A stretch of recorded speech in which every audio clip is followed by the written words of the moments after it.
વાત છે 1928.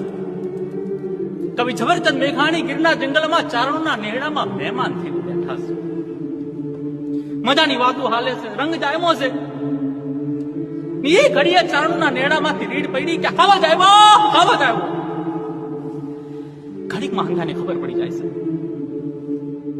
છે કે હિરલ નામની ઓળખીને હવે છે દાઢમાં દીધી છે. સમાચાર મળતા જ કોઈ ડાયરો હાથમાં હથિયાર લઈને ઘરની બહાર નીકળે કે ન નીકળે, એક 14 વર્ષની હીરબાઈ નામની ચારણ કન્યા હાથમાં નાનો એવો પડ્યો લઈને હાવડની વાહે ધરી છે. એ કહે છે કે આ તો મારી લાડકી છે, મારી દીકરી છે, એને હું હાવડના હાથમાં ન જવા દઉં. ઈ લાડકીને બચાવવા હાટું આ ચારણ કન્યા હાથમાં લીધેલો પડ્યો હવામાં ફેરવીને હાવડના માથે ઝીકે છે ને લોહીની ધાર કરી નાખે છે. મારો મેઘાણી આ હંધુ એની નજરો સામે જુએ છે.